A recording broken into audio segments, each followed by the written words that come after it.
First of all તો ચેપ્ટરને continue કરીએ એક પોઈન્ટથી, બરાબર. સો લેટ સી આગળ જોતા જઈએ. તો હવે ચેપ્ટર સ્ટાર્ટ થશે. સો કલ્યાણી જદુનાથે કંઈક ધ્રુજતા સ્વરે બૂમ પાડી, બરાબર. એટલે જદુનાથ જે હતા, જે પર્સન જેમને કલ્યાણીને એડોપ્ટ કર્યા હતા, બરાબર. તો જદુનાથે ધ્રુજતા સ્વરે બૂમ પાડી, બરાબર, કે કલ્યાણી બેટા એમ, બરાબર. સો કલ્યાણી જદુનાથે કંઈક ધ્રુજતા સ્વરે બૂમ પાડી. આવી દાદાજી, અંદરથી કલ્યાણીએ ઉત્તર આપ્યો અને ઝટપટ એનું કામ છોડી બહાર આવી, બરાબર. એટલે તરત જ જદુનાથે બૂમ પાડી કે કલ્યાણી.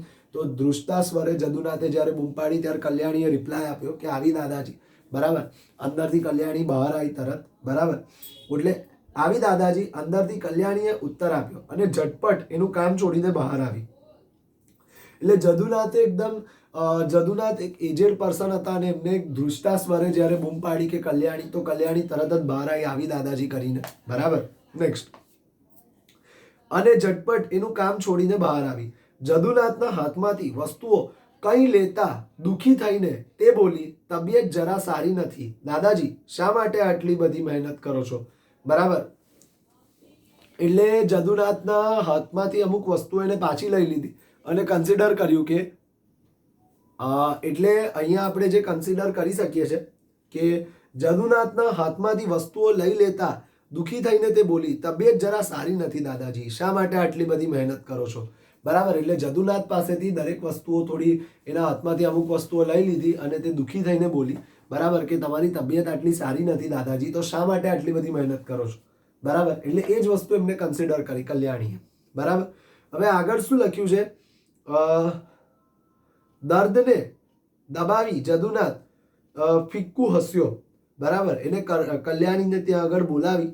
એટલે જ્યારે કલ્યાણી અંદરથી આવી તો એના હાથમાં વસ્તુઓ લેતા જદુનાથના હાથમાંથી વસ્તુઓ લેતા દુઃખી થઈ ગઈ અને તે બોલી, તમારી તબિયત જરા સારી નથી, તો શા માટે આટલી બધી મહેનત કરો છો. એટલે અમુક વસ્તુઓ જદુનાથના હાથમાં હતી તો એ પાછી લઈ લીધી કલ્યાણી અને તે બોલી કે તમારી એજ ફેક્ટર અફેક્ટ કરે છે, તમારી તબિયત સારી નથી, તો આ બધું કેમ તમે આટલી મહેનત કરો છો, આટલી હાર્ડશિપ કેમ કરો છો, લાવ તમારું કામ હું કરી દઈશ, બરાબર. તો હવે દર્દને દબાવીને જદુનાથ ફિક્કું હસ્યો. એટલે ત્યાં આગળ થોડુંક જદુનાથને હસવું આવ્યું, બરાબર. એના દર્દને દબાઈ રહ્યો હતો, બરાબર. એટલે ડેફિનેટલી આપણે કહીએ ને કે દર્દને દબાવવું એટલે આપણે જ્યારે આપણું દર્દ કોઈનાથી છુપાઈએ છીએ, સો that is a kind that કે જદુનાથ પણ એ જ બધી વસ્તુઓ કરી રહ્યો હતો, બરાબર. સો લેટ સી આગળ જો શું લખ્યું છે. હવે દર્દને દબાઈને જદુનાથ ફિક્કું હસ્યો. કોમળ કંઠે એણે કહ્યું, મહેનત તો કરવી જ પડે ને બેટા, મહેનત જો કરવી જ પડે ને જે બેટી. લગ્નનો દિવસ હવે દૂર નથી, કામ ન કરું તો કેમ ચાલે, કહેજો. એટલે શું, હવે તારા લગ્ન બહુ જલ્દી થવાના છે, બરાબર. જો હું કામ નહીં કરું તો હવે તો કેવી રીતે ચાલશે, તો મારો આધાર સ્તંભ તું હતી આટલા વર્ષથી, બરાબર. So that was something easy for me. એટલે મારી માટે ઘણું બધું ઇઝી હતું, પણ હવે તો જ્યારે તું લગ્ન કરીને તારા સાસરે જતી રહીશ, બરાબર, તો તે વખતે હું કેવી રીતે પછી કન્સિડર કરીશ, અને તારા લગ્ન પણ થવાના છે, એટલે લગ્નના ઘરમાં તો કેટલું કામ હોય, એટલે હું કામ કરી લઉં છું. લેટ સી હવે શું રિપ્લાય આવ્યો. કલ્યાણીનું મોં પડી ગયું. કશું બોલ્યા વગર બધી વસ્તુઓ લઈને ચૂપચાપ એ અંદર ચાલી ગઈ. એને જતી જોઈ ને જદુનાથે એક નિશ્વાસ મૂક્યો ને પછી ધીરે ધીરે એ અંદર આવી બેઠા, બરાબર. એટલે ઓલમોસ્ટ આ સિચ્યુએશન સમજાય જ્યારે એમને કલ્યાણીને, તો કલ્યાણીને એમની સામે જો કંઈ રિપ્લાય ના આપ્યો, પણ એમનું મોઢું પડી ગયું હતું, કારણ કે પોતરી જાણતી હતી કે હવે અમુક દિવસમાં જ્યારે એના લગ્ન થશે ત્યારે એને એના દાદાજીને છોડીને જવું પડશે, બરાબર. પણ આ દાદાજી કેમ બન્યા, કેવી રીતે બન્યા, બરાબર. આ પૌત્રીને જ્યારે એમને પાળી પોષીને મોટી કરી, એની પાછળની કહાની શું છે, એનું રહસ્ય શું છે, એ તો ચેપ્ટરના મધ્યમાં આવશે. This was a speciality of Kunnika Kapadia. એટલે આ એમની સૌથી સ્પેશિયાલિટી કન્સિડર કરવામાં આવે છે, બરાબર. નેક્સ્ટ જોતા જઈએ. એને જતી જોઈને જદુનાથે એક નિશ્વાસ મૂક્યો અને પછી ધીરે ધીરે અંદર આવી બેઠા. જીવનની પાનખર હવે આવી પહોંચી છે. સૂકા થઈ ગયેલા આ ખખડધજ વૃક્ષને વળી ઢળી પડવાને હવે વાર નથી રહી, બરાબર. એટલે વિચારતા હતા કે મારી જીવનનો પાનખર આવી ગયો છે, બરાબર. મારી જીવનનો એન્ડ આવી ગયો છે. C, every person in the life has some golden duration and every person's life one day end. It is a bitter truth. એટલે આ વસ્તુ યાદ રાખજો લાઈફમાં દરેક પર્સનનો ક્યારેક ને કંઈક એન્ડ નિશ્ચિત છે, બરાબર. Human life is a mortal. દરેક પર્સન કેટલો પણ હેલ્ધી, કેટલો પણ પરફેક્ટ હશે, પણ એની લાઈફ એક ના એક દિવસ એન્ડ અપ થવાની છે. એ બહુ સાચી વાત છે અને એક્સેપ્ટ કરવું જ પડશે બધાએ. કોઈની પાસે કોઈ ઓપ્શન નથી, બરાબર. ઓકે, આપણે કેટલું પણ ગેઇન કરી રહ્યા છે, આપણે કેટલા પણ આગળ સક્સેસફુલી ઇમ્પ્લિમેન્ટ થઈ રહ્યા છે, but there is a one day which is a and day of our life, બરાબર. એ આપણી લાઈફનો એન્ડ છે. અને આ વસ્તુ આપણને બહુ જ સારી રીતે એક વસ્તુ સમજાવે છે, દેટ ઇઝ અ મૂવીઝ. એ સમજાવે છે કે દરેક વસ્તુનું એક ના એક દિવસ બિગિનિંગ હોય છે અને દરેક વસ્તુનું એક ના એક દિવસ એન્ડ હોય છે, બરાબર. દરેક વસ્તુનું એક બિગિનિંગ થાય છે અને એ જ વસ્તુનું એક ના એક દિવસ એન્ડ અપ થાય છે, બરાબર. સો આ બધી વસ્તુઓ આપણને બહુ ટેકનિકલ અને ટિપિકલ મેનર્સમાં જે એક્સપ્લેન કરે છે, that is only the movies, બરાબર. સો લેટ્સ સી, હવે આગળ જોતા જઈએ. એવે ટાણે હવે એને લાગ્યું કે હવે તો મારો એન્ડ નિશ્ચિત છે, બરાબર. એટલે જે જીદુનાથ જે છે, બરાબર, આપણે વાત કરીએ કે જીદુનાથ જે આપણે કહી શકીએ, તેમને લાગ્યું કે હવે મારો એન્ડ નિશ્ચિત છે. ઓકે, નેક્સ્ટ આગળ જોતા જઈએ. સો એ પછી શું કીધું? એવે ટાણે જે જાણે અચાનક પાણી સિંચીને એમને કોઈ નવજીવન આપવાના પ્રયત્નો કરી રહ્યું છે. પાણી ઓછું પડે ત્યારે આંસુ સારીને મૂળિયાને જીવતા રાખવાના અથાગ પ્રયાસો આદરી રહ્યું છે. જીદુનાથનું મન ખિન્ન થઈ ગયું, બરાબર. હવે આ સિચ્યુએશનમાં એમને એવું લાગ્યું, એવે ટાણે જે જાણે અચાનક પાણી સિંચીને એમને કોઈ નવજીવન આપવાના પ્રયત્ન કરી રહ્યું છે. પાણી ઓછું પડે તો આંસુ સારીને મૂળિયાને જીવતા રાખવાના અથાગ પ્રયાસો આદરી રહ્યું છે. જીદુનાથનું મન ખિન્ન થઈ ગયું.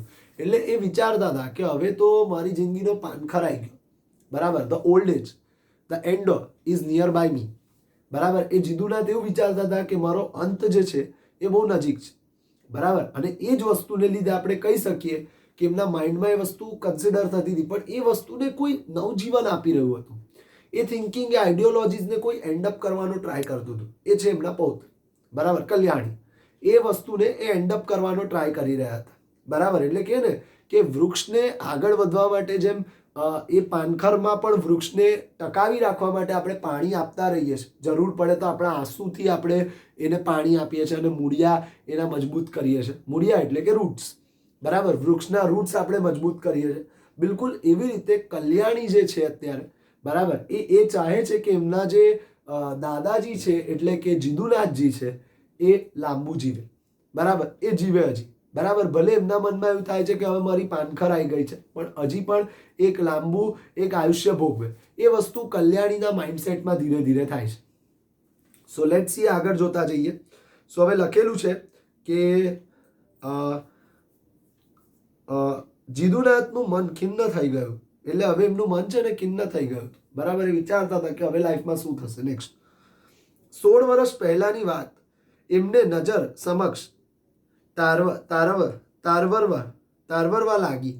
એક દી વહેલી સવારે નદી કિનારે ફરવા જતા મળેલા એક તરતા જન્મેલા બાળકને કેવળ અનુકંપાથી પ્રેરાઈને એ ઘેર લાવ્યા હતા, બરાબર. એટલે એક દિવસ છે ને એ સવારે ઉઠ્યા, 16 વર્ષ પહેલાની વાત છે, અને એ નદી ફરવા નીકળ્યા હતા. તો ત્યાં આગળ નદી કિનારે એમને એક બાળક મળ્યું તરતું, અને અનુકંપાથી પ્રેરાઈને એ ઘરે લાવ્યા હતા. અને બાળકની એમને એક ચિંતા થઈ, એ બાળકની હાલત એવી ગંભીર હતી. એ જોઈને એમને એવું થયું કે આ બાળકને હવે હું જ પાળી પોસીને મોટું કરીશ. એ બાળક એ કલ્યાણી, બરાબર. આગળ જોઈએ. પોતે તો જીવનમાં 50 વર્ષ સુધી એકલરામની બેફિકર મસ્ત જિંદગી ગાળી હતી, પણ હવે પણ એમના પર જે મમતા રાખતા હતા એ તમામ પર શ્રદ્ધા રાખીને એ પેલી બાળકીને પોતાની સાથે લઈ આવ્યા હતા, બરાબર. હવે સૌથી પહેલા છે ને 50 વર્ષની વય સુધી જીદુરામે એકલવાય જિંદગી જીવી, બરાબર. એમને ટોટલી એકલા જીવ્યા.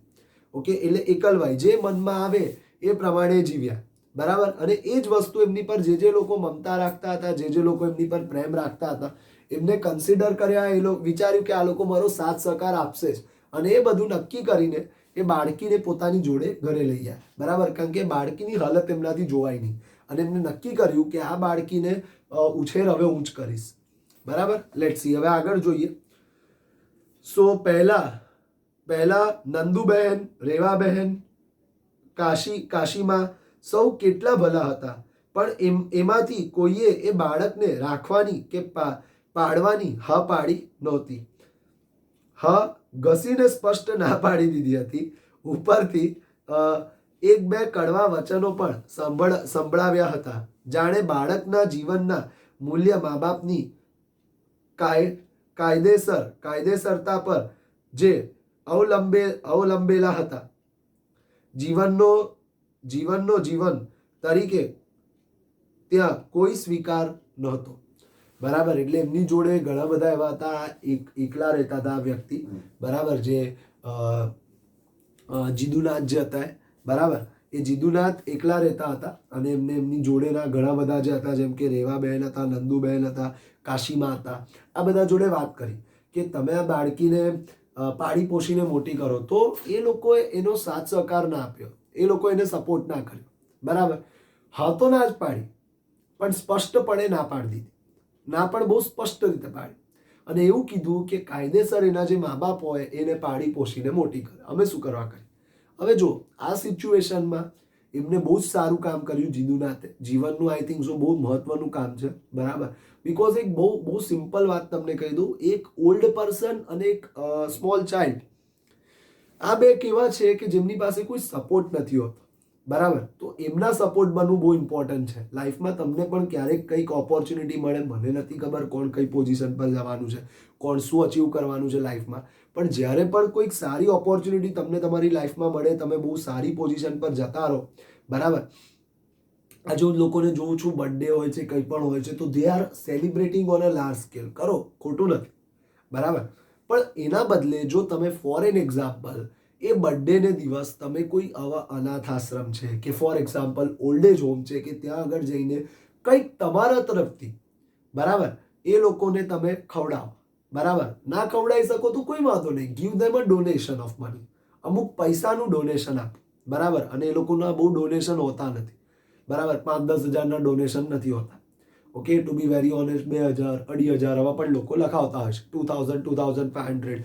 એ ડોનેશનમાં એ લોકોને જમાડે છે, એ લોકો, બરાબર, જમાડે, ઓકે. અને એમાં પણ જો આપણે એવું જ કહેવાનું કે અમે બહારથી કશું લાવતા નથી, અમે અહીંયા જ તમને પૈસા આપીએ છીએ જમાડવા, બરાબર. અમારા તરફથી આ વસ્તુ તમે જે બનાવો એ દિવસે અમને બોલાવજો, અમે અમારી રીતે પીરસીને જમાડીશું. એ પરમિશન પણ તમને મળે છે, બરાબર. આટલું બધું હું ફ્રેન્કલી કહી શકું છું, બિકોઝ અમે પાસ્ટમાં બધી વસ્તુઓ કરેલી છે, બરાબર.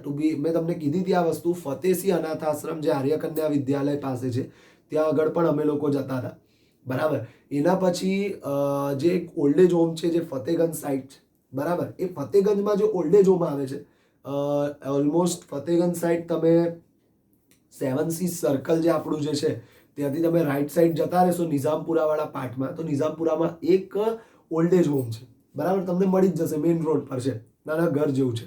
તો ત્યાં આગળ અમુક ઓલ્ડ એજ પીપલ રહે છે, ત્યાં આગળ તમે જશો, એમની જોડે જે મુમેન્ટ સ્પેન્ડ કરશો, that was your real birthday occasion. એટલું યાદ રાખજો, બર્થડે સેલિબ્રેટ કરો, નો ડાઉટ, પણ એક વસ્તુ સમજો કે બર્થડે સેલિબ્રેટ કરો છો એનો મતલબ શું? તમે 1 વર્ષ મોટા થઈ ગયા, એ તમે પોઝિટિવલી વિચારો છો, પણ હું સાચી વાત કહું, તમારી લાઈફમાંથી 1 વર્ષ ઓછું થઈ ગયું, બરાબર. એટલે બર્થડે એક આપણો એ ડે છે, એક સ્પેશિયલ ડે હોય છે આપણો, વી આર બોર્ન, એન્ડ આપણે દર વર્ષે એક નવું થિંકિંગ રાખીએ છીએ કે યસ મારો બર્થડે છે, બરાબર. અને હું પ્રે કરું છું કે નેક્સ્ટ યર મારું આના કરતાં પણ બેસ્ટ જાય, બરાબર. એ આપણું થિંકિંગ હોય છે. પણ બર્થડેને દિવસે આ બધી વસ્તુઓ કરો, બરાબર. એ જે તમે જશો ને તમારી પ્રેઝન્સ જે લોકો જોશે, બરાબર. ઓલ્ડ એજ પીપલ પણ જે જોશે તમારી પ્રેઝન્સ, દે ફીલ ગ્રેટ, એ લોકોને બહુ સારું લાગશે. આ જે અનાથ બાળકો જોડે જ્યારે તમે રમશો, એમને તમારા હાથથી પીરસીને જમાડશો, બરાબર, ઓકે. એટલે તમારા હાથે એમને પીરસશો, એ વસ્તુ જોઈને તમને પણ રિયાલિટી જે લાગશે, બહુ રિયલીમાં તમને એવું લાગશે કે we are so much lucky that we have a roof with us. Parents આપણી રૂફ છે, બરાબર. એ રૂફ જે આપણી જોડે અવેલેબલ છે, એટલે આપણે બહુ લકીયર છે, બરાબર. લાઈફમાં દરેક વસ્તુ, દરેક પ્રોબ્લેમ્સ આપણે શેર કરી શકીએ છીએ કોઈની જોડે, બરાબર.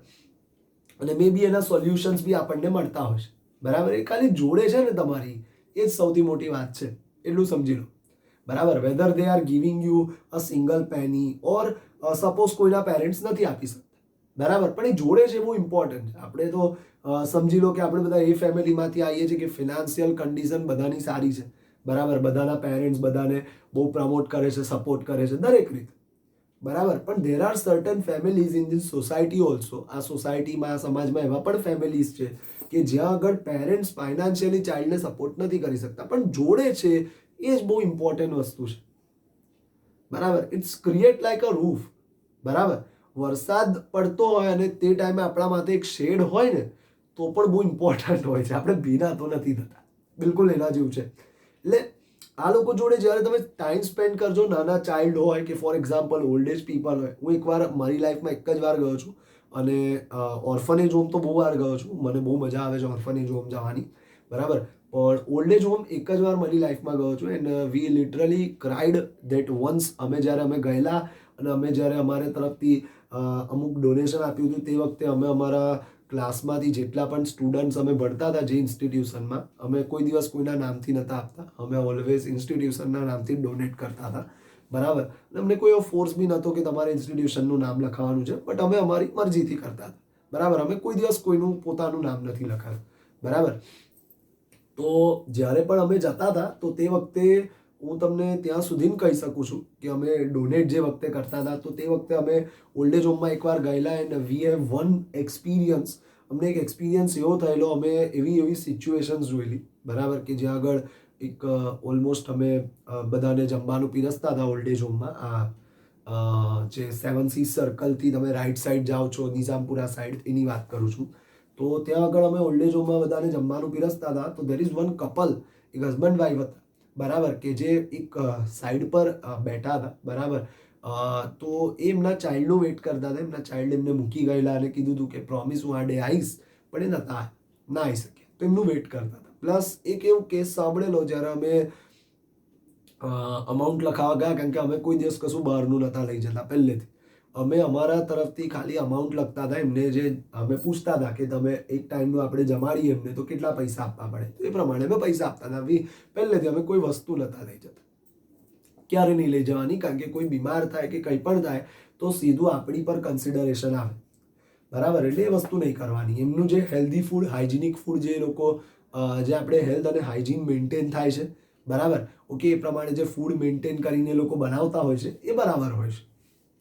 આપણે ખાલી સર્વ કરવા ત્યાં જવાનું, જેથી આપણે એક ઇમ્પોર્ટન્ટ ડ્યુરેશન સ્પેન્ડ કરી શકીએ. તો તે વખતે અમે ત્યાં આગળ ગયેલા અને અમે જોયેલું, તો અમને એ જોવા મળ્યું કે હું ને એક મારો ફ્રેન્ડ હતા, અમે અમારા ઇન્સ્ટિટ્યુશનના બિહાફ પર, આઈ મીન અમારા બધા જે ક્લાસના લોકો હતા એમના લોકોના બિહાફ પર અમે ત્યાં આગળ ગયેલા અને ત્યાં આગળ અમે અમારું જે નેમ હતું એ કન્સિડર કરાયેલું, બરાબર. એટલે અમારા ઇન્સ્ટિટ્યુશનનું, કે અમે અમારું કોઈનું જ નામ નથી લખવું, we are not interested in that, અમારે ઇન્સ્ટિટ્યુશનનું નામ લખવું છે, બરાબર. તો તે વખતે અમે જોયેલું એક કેસ કે એક મધર હતા, એમને એમનો છોકરો મૂકીને જતો રહેલો અને શી ઇઝ લિટરલી કોલિંગ, એમને ફોન કરતા હતા રૂટીનમાં, જેમ યુ નો દેટ કે એક ઓલ્ડ એજ પછી છે ને 60 પછી દરેકનું એક જે કન્સિડરેશન હોય છે એક સ્મોલ ચાઇલ્ડ જેવું થઈ જાય કોઈ પણ વ્યક્તિનું. 60 પછીનું માણસ એટલે કે 10 વર્ષના બાળક સમાન હોય એવું સમજી લો, બરાબર. એ ક્યારેક કંઈક ને કંઈક કન્સિડર કરે. સો એની કોઈ પણ વાતને આપણે બહુ હેવીલી માઇન્ડ પર નહીં લેવાની. ઇટ સીમ્સ દેટ કે દે આર લાઈક, કે ને કે એક મેન્ટલ ફોર્મેશન્સ જે હોય એમાં કંઈક ને કંઈક ચેન્જીસ આવે, કારણ કે આખી લાઈફ બધાનું ફેસ કર્યું હોય, દરેક સિચ્યુએશનને ટેકલ કરી હોય, એટલે કંઈક ને કંઈક માઇન્ડ પર બી બહુ અસર થઈ હોય, બરાબર. તો એ બધું રિફ્લેક્ટ થાય, but obvious part of life, બરાબર. તો એ છે ને તે વખતે એમના ચાઇલ્ડ જોડે એમને ફોન લગાવ્યો સામેથી અને વાત કરી કે તમે કેમ આવતા નથી, આવું છે, આમ છે, બરાબર. એક ક્યારેક ક્યારેક મળવા આવો, એવી રીતે વાત કરતા હતા. તો વોટ હેપન, એમના ચાઇલ્ડે કીધું ઓકે ઓકે હું આવીશ, અને તરત જ કીધું કે ત્યાં આગળ પેલા જે બેઠા છે મેનેજમેન્ટમાં એમને ફોન આપો, અને તમે બિલીવ નહીં કરો, અમને ફોનમાંથી અવાજ સંભળાતો હતો. એમને એવું કીધું કે તમને ખબર નથી પડતી, એમને ફોન કરવા દો છો તમે, બરાબર, ત્યાં સુધી. એટલે there are certain families in this society also કે જે આ બધી એક્ટિવિટીઝને પ્રમોટ કરે છે, બરાબર. પ્રમોટ ઇન ધ સેન્સ જે આનો આ ઓલ્ડ એજ હોમમાં પોતાના પેરેન્ટ્સને મૂકી દે છે, બરાબર. સો દેટ ઇઝ અ થિંગ કે આ બધી વસ્તુઓમાં ક્યારેક ક્યારેક તમે ટાઈમ સ્પેન્ડ કરો, ક્યારેક ક્યારેક જાઓ, જુઓ આ સિચ્યુએશન અને પછી વિચારો કે how lucky are we are. બરાબર, કે આપણે આ બધા પ્રોબ્લેમેટિક કન્ડિશન કે આ બધી વસ્તુઓ આપણે ફેસ નથી કરવી પડતી. બરાબર. તો કહીએ ને કે ફેમિલી ઇઝ લાઈક ધેટ, કે દરેકમાં લૂપોલ હોય યાર. કોઈ પણ માણસ જોડે 24 કલાક તમે રહો એટલે એના દરેક લૂપોલ્સ તમને ધીરે ધીરે ક્રિએટ થવા માંડે, ખબર પડવા માંડે. બરાબર. હજી એક સિમ્પલ વસ્તુ છે, જો ચાઇલ્ડ એવું વિચારતા હોય કે પેરેન્ટ્સમાં લૂપોલ છે, તો એ પણ વસ્તુ છે કે ચાઇલ્ડમાં પણ કંઈક લૂપોલ છે. જો પેરેન્ટ્સ એવું વિચારતા હોય કે આ પર્ટિક્યુલર ચાઇલ્ડ મારી માટે કામનું નથી, ગર્લ ચાઇલ્ડ છે, તો હું એને કોઈ કચરા પેટીની ડબ્બા પાસે મૂકી આવીશ કે એ કરીશ, તો દેટ ઇઝ ઓલ્સો રોંગ. એટલે જીદુનાથની અંદર છે ને એક માનવતા જાગી હતી. બરાબર. જે લાસ્ટ લાઈનમાં અહીંયા લખ્યું છે કે જીવનનો જીવન તરીકે ત્યાં કોઈ સ્વીકાર નહોતો. એટલે જીવનનો જીવન તરીકે કોઈ સ્વીકાર નથી. લાઈફમાં જે છે ને એટલું યાદ રાખજો કે જે આપણે સારું કામ કરીએ છીએ એ જ આપણી જોડે છે. બરાબર છે. મટીરિયલિસ્ટિક વેલ્થ જેટલી પણ આપણે ક્રિએટ કરીએ છીએ, it's just like we are trustee of that. આપણે એના ટ્રસ્ટી છે, ઓનર ફાઉન્ડર નથી. બરાબર. આ વેલ્થ આપણને આજે બિલોંગ કરે છે, કાલે વેલ્થ કોઈ બીજાને બિલોંગ કરશે, એટલે કે આપણી નેક્સ્ટ જનરેશન. બરાબર. So it's not like that કે બધી વેલ્થ આપણી જોડે આવવાની છે. કોઈ દિવસ જોયું છે કે કોઈ માણસ પાસે કરોડો રૂપિયા હોય, જવાનો ટાઈમ નજીક આવે તે વખતે એક ચેક બનાવી દે બધી જ અમાઉન્ટનો, બેંક બેલેન્સ, શેર બેલેન્સ, બરાબર, શેર કેપિટલ બધું નક્કી કરાવી દે, ગોલ્ડની અમાઉન્ટને બિલકુલ એ અમાઉન્ટનો ભારોભાર એક ચેક બનાવી દે અને ચેક બનાવીને ગજવામાં મૂકીને સૂઈ જાય, ભગવાન હું આવ્યો, ત્યાં આગળ પૈસા વાપરીશ. બરાબર. તો એ વસ્તુ તો પોસિબલ નથી. So it seems that we are like trustee of this wealth and not the owner of this wealth. Owner નથી, આપણે ટ્રસ્ટી છે. જે મહાત્મા ગાંધી બહુ પ્રમોટ કરતા હતા, બટ એકચ્યુઅલીમાં આ વર્ડ સાથે જ્યારે મેં એક્ઝામ્પલ મૂક્યો તો તમને આ બધું સમજ પડી હશે. બરાબર. ઓકે. બાકી એવું લાગ્યું હશે કે આ સાહેબ કંઈક આસ્થા ચેનલની વાત પર જતા રહ્યા છે. બરાબર. પણ ટુ બી વેરી ઓનેસ્ટ, આ એક વર્ડ જે લખ્યો હતો કે જીવન તરીકે ત્યાં કોઈ સ્વીકાર નહોતો, એટલે એનો વસ્તુ મેં સમજાય કે આજના સમાજમાં અમુક લોકો એવા છે જે જીવન તરીકે સ્વીકાર નથી કરતા. બરાબર. દરેક વસ્તુમાં લૂપોલ નાખે છે. પણ તમે જ્યારે કોઈ તમારી પાસે પોતાની પ્રોબ્લેમ લઈને આવે તો ઓનેસ્ટલી એક વસ્તુ યાદ રાખજો કે એના એંગલથી વિચારજો, તમને પોતે એનો આન્સર મળી જશે. બરાબર. પોતે એનો આન્સર મળી જશે, તમારે એને પૂછવો નહીં પડે. તમે તમારી પાસે કોઈ પણ પર્સન પ્રોબ્લેમ લઈને આવે ને તો એને પૂછજો કે રિયલ સિચ્યુએશન શું છે. પછી આજે માની લો કે તમને એવું લાગે છે કે પર્સને કરવું જોઈએ, તો એને એડવાઇસ ના આપશો એ વસ્તુની, એને પૂછો કે તમે આવું કેમ ના કર્યું. બરાબર. એટલે પોતે જ એનો આન્સર કહી દેશે. એટલે આ એક બહુ સિમ્પલ વસ્તુ છે. સો નેવર સીમ્સ લાઈક ધેટ કે દરેક પર્સનની એક સિચ્યુએશન હોય છે, એક ડ્યુરેશન હોય છે ને, કોઈ સ્ટેગ્નન્ટ નથી હોતો લાઈફ ટાઈમ. આ વર્લ્ડમાં એટલું યાદ રાખજો. બરાબર. કંઈ પણ વસ્તુ લાઈફ ટાઈમ નથી. બરાબર. દરેક વસ્તુ એકના એક દિવસ ચેન્જ થાય છે. Change is the nature of this world, Bhagavad Gita. બરાબર. પરિવર્તન ही संसार का नियम है. દરેક વસ્તુમાં કંઈક ને કંઈક ચેન્જ આવે છે. આ વર્લ્ડ કોઈ દિવસ કોઈ સ્ટેગ્નન્સી પર નથી. આજે પણ આ કોવિડ ડ્યુરેશન ચાલે છે, પણ આ ડ્યુરેશન્સ કેટલા ટાઈમની અંદર એન્ડઅપ થવાનું છે આપણને કોઈને પણ નથી ખબર. બરાબર. મે બી એવું પણ બની શકે કે જે અત્યારે લોકોનું પ્રિડિક્શન્સ છે રિગાર્ડિંગ ધીસ કે આટલો ટાઈમ હજી લાગશે, હજી આટલા મંથ્સ લાગશે, હજી આટલું બધું થશે, મે બી એટલો ટાઈમ થાય કદાચ, પણ એટલો ટાઈમ ના પણ થાય. બરાબર. વિધિન ધેટ એ બધું ચેન્જ પણ થઈ જાય. So it is like that. બરાબર. કે change is the nature of this world. આ વર્લ્ડનો નેચર છે ચેન્જ. બરાબર. એટલે જીવન જે આપણે કહીએ છીએ ને કે જીવન તરીકે ત્યાં કોઈ સ્વીકાર નહોતો. બરાબર. એટલે આ બધા જે હતા, નંદુબેન હતા, રેવાબેન હતા, કાશીમાં હતા, આ બધા જીવન તરીકે સ્વીકાર નહોતા કરતા. બરાબર. જીદુનાથને બધું યાદ આવવા લાગ્યું. બધેથી જાકારો મેળવીને નિરાશ હૈયે અસૂજ મને એ ઘેર પાછા ફર્યા હતા. બરાબર. એ ઘરે પાછા ફર્યા, કારણ કે આ તો એક બાળકી હતી. સૌથી ઇમ્પોર્ટન્ટ આ લાઈફમાં શું છે, ગર્લ ચાઇલ્ડને બ્રોટઅપ કરવાનું. બરાબર. પહેલાં પણ અઘરું હતું, અત્યારે પણ એવું જ અઘરું છે. બરાબર. જે લોકો ગર્લ ચાઇલ્ડને બ્રોટઅપ કરે છે, વેલ સેટ કરે છે, definitely salute to all of them. બરાબર. કારણ કે બહુ મોટી રિસ્પોન્સિબિલિટી હોય છે આ વર્લ્ડમાં. બોય ચાઇલ્ડ માટે બહુ ઇઝી હોય છે કે એ બ્રોટઅપ થઈ જાય છે, બટ ગર્લ ચાઇલ્ડને બ્રોટઅપ કરવાનું, એમને મેન્ટેન કરવાના, it is too much difficult. બરાબર. સો એટલે જીદુનાથ તો એકલા રહેતા હતા. બરાબર. એમના ફેમિલીમાં પણ કોઈ હતું નહીં. એટલે એમને વિચાર્યું કે કોઈ મારા સપોર્ટમાં આવતું નથી. બરાબર. કોઈ ફિમેલ એગ્રી નથી આ ચાઇલ્ડને બ્રોટઅપ કરવા, બરાબર. સો હું કરું તો શું, એટલે નિરાશ બને એ ઘરે પાછા આવ્યા. હવે શું થયું જો,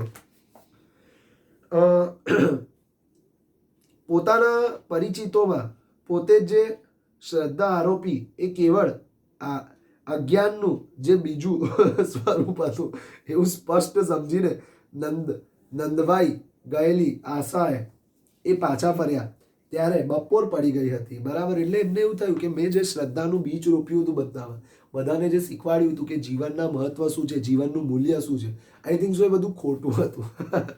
જીદુનાથને એવું લાગ્યું કે બધી સિચ્યુએશન ખોટી હતી, કે જે મેં બધાને એક્સપ્લેનેશન આપ્યું હતું રિગાર્ડિંગ ધ લાઈફ, કે જિંદગીનું મહત્વ શું છે, બરાબર. જિંદગીમાં જે કહીએ છીએ ને હાથે તે સાથે, બરાબર. એટલે શું કે જે સારા કામ આપણે કરીશું એ જ આપણી જોડે આવવાના છે, એ જ બધી વસ્તુઓ યાદ રહેવાની છે, બરાબર.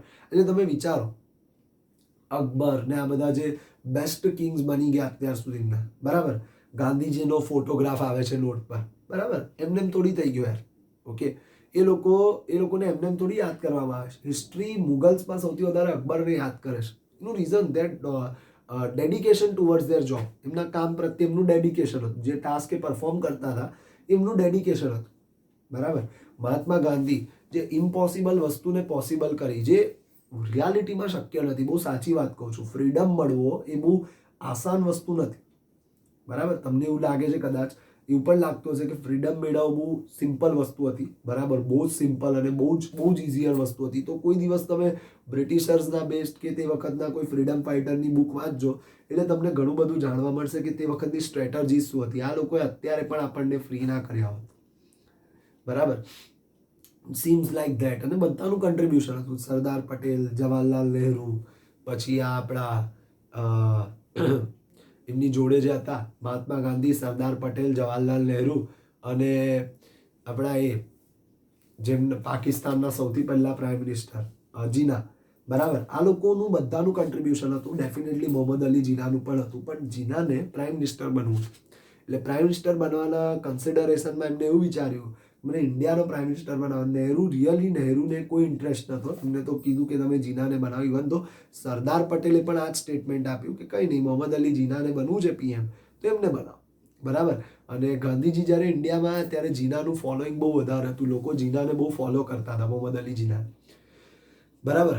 સો બનાવો એમને, કોઈ પ્રોબ્લેમ નથી. પણ as a Hindu economy, Hindu community, આપણી હિન્દુ કન્ટ્રી હતી અને મુસ્લિમ કમ્યુનિટીનો પીએમ બને એ લોકોને એક્સેપ્ટ ના થાય. એ વસ્તુ ગાંધીજી જાણતા હતા અને એ જ વસ્તુને લીધે એમને જીનાને કન્સિડર ના કર્યો. અને જીનાને કન્સિડર ના કર્યો એટલે જીના એવું વિચાર્યું કે મને પીએમ નથી બનાવતા, હું મારી સેપરેટ કન્ટ્રી બનાવી દઈશ. અને તમે એ જ રીઝન છે કે આજે પણ પાકિસ્તાનની કરન્સી નોટ પર મોહમ્મદ અલી જીનાનો ફોટોગ્રાફ છે. જો આ બધી વસ્તુઓ કરવી હોત ને તો જવાહરલાલ નહેરુ માટે પણ બહુ ઇઝી હતી કે પોતાનો ફોટોગ્રાફ લગાવી શકતા હતા કરન્સી નોટ પર, કરી શકતા હતા, બધું જ પોસિબલ હતું. સિસ્ટમ એમની હતી, બરાબર. પણ એ લોકોએ ના કર્યું. વી આર જસ્ટ બ્લેમિંગ ધેમ. આપણને તો ખબર બી નથી એ ટાઈમે, તો આપણો બોર્ન બી નહોતો થયો, આપણે તો જાણતા બી નથી. પણ બે ચાર લોકોના વર્ડ સાંભળીને, બે ચાર ઘણી બધી વાતો સાંભળીને આપણે એમને બ્લેમ કરવા બેસી જઈએ છીએ. પણ એમની જે રિયાલિટી પર બુક્સ લખી છે એ બધી બુક્સ તમે વાંચો તો તમને ઘણું બધું સાંભળવા મળશે, બરાબર. ઘણી બધી વસ્તુઓ શીખવા મળશે. ગાંધીજી માટે બહુ જ સારું બધી બુક્સમાં લખ્યું છે. પણ જ્યારે તમે અસલ એમની લાઈફની બુક્સ વાંચશો તો એમની બુક્સમાં એ પણ ક્લેરિફિકેશન છે કે મહાત્મા ગાંધી એ વસ્તુ કહેતા હતા કે હેન્ડ રાઇટિંગ એ પર્સનનું કેરેક્ટર શો કરે છે અને એમના પોતાના હેન્ડ રાઇટિંગ બહુ પરફેક્ટ નહોતા, બરાબર. એ વસ્તુ એ પણ કન્ફેસ કરતા હતા. રવિન્દ્રનાથ ટાગોર પર જ્યારે તમે બુક્સ વાંચશો તો એક રીઝન એ બી હતું કે એમને આઉટ ઓફ ઇન્ડિયા બેરિસ્ટર બનવા મોકલ્યા હતા, પણ એ પાછા બોલાવી લીધા હતા ઇન્ડિયામાં due to attraction over the females of out of India, બરાબર. જે ભણવા ગયેલા ત્યાં એમનું ફિમેલ ટુવર્ડ્સ એટ્રેક્શન વધારે હતું. આ બધા પણ પોઈન્ટ્સ અંદર લખેલા છે, બરાબર. હોપફુલી આપણે તો હિસ્ટ્રીની બુક સિવાય બીજું કશું નથી વાંચતા, પણ આ બધું વાંચો તો તમને જાણવા મળશે. Tagore was one of them કે જે પોતાના શૂઝમાં પાણી ભરી દેતા હતા, બરાબર. અને એવા બૂટ પહેરીને બેસી રહે એટલે એનાથી શું થાય, આપણું બોડી ટેમ્પરેચર ગરમ લાગે, બરાબર. કેમ, શું રીઝન હતું એનું? તો કે સ્કૂલ જવા ના મળે ને એટલે સ્કૂલમાં રજા પાડવા મળે. So that is a peculiarity. એટલે દેટ ઇઝ સમવોટ ડિફરન્ટ. હવે જો અહીંયા જીદુનાથને શું થવા લાગ્યું કે હવે હું શું કરું, એ વિચારવા લાગ્યા કે જે લોકોની અંદર મેં આશાઓના બીજ રોપ્યા હતા, એ બધું અજ્ઞાન સ્વરૂપ થઈ ગયું. એટલે એ લોકોને એ વસ્તુ કન્ફેસ ના કરી. મેં બધા બહુને સમજાયા કે હવે હું શું કરું, બરાબર, ઓકે, કોઈ એક્સેપ્ટ કરવા તૈયાર નથી. સો લેટ્સ સી, આગળ જોઈએ. આ જે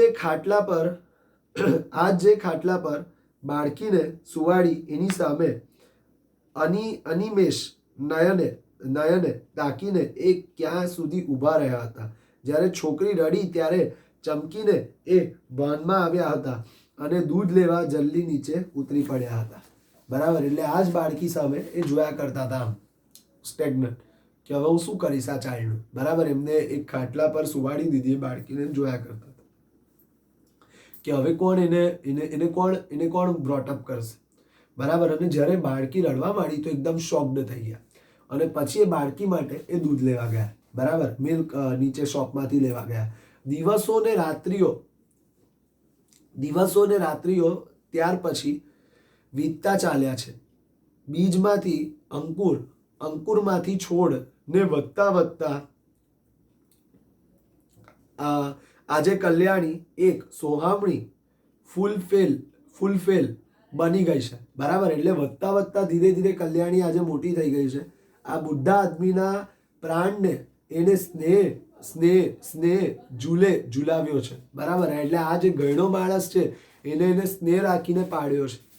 બરાબર, સ્નેહ રાખ્યો છે એની પર, એને પોતાના દાદા સમાન કન્સિડર કર્યો છે. That is very much important thing. લાઈફમાં ઘણા બધા લોકો આવી રિસ્પોન્સિબિલિટી લેતા હોય છે. બરાબર, તમે લાસ્ટ યર સાઉથમાં એક માણસ હતો, બીજેપી ગવર્મેન્ટે એનું બહુ જ પુરસ્કાર કર્યો હતો. બરાબર, એને પોતાની લાઈફ આખી આપી દીધી.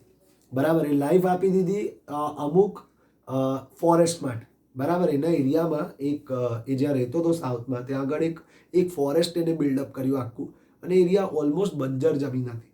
એ બંજર જમીનને આજે ફૂલફિલ કરીને એને એક ફોરેસ્ટ બનાવ્યું. બરાબર, અને એની માટે એને પોતાની લાઈફ આખી આપી દીધી. વર્ષ સુધી એને એક્સપેરિમેન્ટ કર્યું. બરાબર, અને જો આજે એનો એક્સપેરિમેન્ટ, એના એફર્ટ સક્સેસફુલ થઈ ગયા, ગવર્મેન્ટે રેકોગ્નિશન આપ્યું. That is important. બરાબર, આજે એને યાદ કરવામાં આવશે. બરાબર, કેટલા બધા એવા હતા. There are much more person. Mahatma ગાંધીએ ફેમિલી છોડી દીધી. બરાબર, જસ્ટ ધેટ કે ઇન્ડિયન ઇકોનોમીને ઇન્ડિપેન્ડન્સ મળે. એમને એકલાએ થોડી વિચાર્યું હતું યાર, એમને એકલાને શું બેનિફિટ મળવાનો હતો, તો આખા કન્ટ્રીને મળ્યો. બરાબર, આખા ઇકોનોમીને બેનિફિટ મળ્યો. તો પણ આજે એવું કહેવામાં આવે છે અમુક લોકો દ્વારા કે ગાંધીજીનો ફોટો હટાવી દેવો જોઈએ. વેરી ગુડ, હવે એમનો જ લગાડવાનો બાકી છે. બરાબર, એમનો જ લગાડવો જોઈએ, હું તો એવું કહું છું. ઓકે, સો પહેલાં બહુ જ ઇમ્પોર્ટન્ટ વસ્તુ છે કે આપણા જે પોલિટિકલ લીડર્સ છે એમના બારામાં ઘણું બધું સમજીએ, જાણીએ અને પછી બોલીએ. બરાબર, I have almost read about 25 books on Mahatma Gandhi. મારી જે સૌથી ફેવરિટ બુક છે એ બાય એન્ડ બાપુ છે, જે એમના ટોટલ લાઈફના ઇલસ્ટ્રેશન્સ બધા એમાં આપેલા છે. બરાબર, ટોટલ લાઈફના એક્સપિરિયન્સીસ આપેલા છે કે જે એમની ફેમિલી લાઈફ હતી આખી મહાત્મા ગાંધીની, એમાં શું કોન્સિક્વન્સીસ હતા, કસ્તુરબા જોડે કયા એમના પ્રોબ્લેમ્સ ક્રિએટ થતા હતા, કઈ સિચ્યુએશન્સમાં એમને એમના ફેમિલીને હેન્ડલ કર્યું છે, અને જોડે ઇકોનોમીના ફ્રીડમ માટે એફર્ટ્સ કર્યા છે. That is a thing. એટલે તમે આખું એમની પર જ્યારે તમે રીડ કરશો તો તમને ઘણી બધી વસ્તુઓ સમજ પડશે. વિવેકાનંદની અને ગાંધીજીની એક જ વસ્તુ કોમન હતી, ડર હી સબસે બડા રોગ હે. દેટ ઇઝ અ સ્ટેટમેન્ટ કે હ્યુમનનો સૌથી મોટો ડિઝીઝ લાઈફમાં શું છે, તો કે ફિયર. બી ફિયરલેસ. બોલવું બહુ સહેલું છે, બટ જ્યારે ઇમ્પ્લિમેન્ટ કરવાનું આવે છે it was difficult for us. Fearless બનો લાઈફમાં. ડર હી સબસે બડા રોગ. બરાબર, માણસનો લાઈફમાં સૌથી ઇમ્પોર્ટન્ટ જે આપણે કહીએ છીએ ને એ છે કે ફિયરલેસ જીવ. જો એ જેટલું ગભરાશે એટલું દરેક વસ્તુ એને અકર કરશે. બરાબર, કોઈ પણ જગ્યાએ હારતા પહેલાં, કોઈ પણ સિચ્યુએશનમાં એન્ડઅપ થતા પહેલાં તમે જોજો, આપણું માઇન્ડ જસ્ટ 1 સેકન્ડ પહેલાં કહેશે કે આપણે હારી ગયા, અને પછી આપણે હારીએ છીએ. કોઈ પણ માણસની ડેથ થતા પહેલાં, બરાબર, ઓકે, 1 સેકન્ડ પહેલાં એ એક્સેપ્ટ કરી લે છે કે હું હવે નહીં જીવું. બરાબર, કંઈ પણ વસ્તુને અકર થતા પહેલાં માણસનું માઇન્ડ 1 મિનિટ પહેલાં એક્સેપ્ટ કરી લે છે, અને એ જ વસ્તુ પછી અકર થાય છે. એટલે નેવર એક્સેપ્ટ ઇટ. આ વસ્તુ યાદ રાખજો. વિલ પાવર બહુ જ સ્ટ્રોંગ રાખવો જોઈએ લાઈફમાં. આ બધાની બુક્સ વાંચો તમે, તમારો જે વિલ પાવર થશે ને બહુ સ્ટ્રોંગ થશે. વિવેકાનંદને ડોગ્સથી બીક લાગતી હતી. બરાબર, સો 17 યર્સની એજ પર એકવાર એવો ઇન્સિડન્ટ બન્યો એમની લાઈફમાં. બરાબર, કે જ્યાં આગળ એક ઘાટકો જે કહેવાય ને, ઘાટ, જ્યાં આગળ કપડાં ધોવે ફિમેલ, રિઝર્વિયર પાસે. તો ત્યાં આગળ વિવેકાનંદ હતા ને ડોગ્સ એમને જોઈને બસવા માંડ્યા, બાર્ક કરવા માંડ્યા. ઓલવેઝ એમને જ જલ્દી આવતા હતા એમની નજીક ડોગ્સ, એમને બાર્ક કરવા માંડ્યા, એમને જોઈને બસવા લાગ્યા. તો તે ટાઈમે એ ગભરાઈ ગયા, ભાગવા લાગ્યા. એટલે ફિમેલ્સ જોઈને હસવા લાગે કે કયો છે આ, બરાબર, આટલો હાઈટ છે આની, આટલું યંગ છે અને ડોગ્સથી ગભરાય છે, બરાબર. એટલે એમને તે વખતે એક પથ્થર ઉચક્યો ને એને ફેંક્યો. હવે તમે વિચારો એ સિચ્યુએશનથી શું સમજવા મળ્યું આપણને કે લાઈફમાં કોઈ પણ વસ્તુથી ગભરાશો નહીં, બરાબર. એ વસ્તુ યાદ રાખવાની છે. વિવેકાનંદને અને બીજા પણ ઘણા બધા હતા, બરાબર. વિવેકાનંદ, જે સ્વામી વિવેકાનંદ, તમને ખબર છે કે ફેટા જેવું બાંધતા હતા અને એની એક લોંગ ફોર્મેટ પાછળ રહેતી હતી. અને આપણા અહીંના લોકો જે છે શીખા રાખતા હતા, દેટ ઇઝ આપણે કહીએ ને ચોટલી જેવું હોય, શીખા જેવું એ રાખતા હતા, બરાબર. અને ઓલમોસ્ટ આપણે કહી શકીએ કે વિવેકાનંદ એક આમ લોંગ એક ફેટા જેવું આમ પાછળ બાંધતા હતા, બરાબર. સો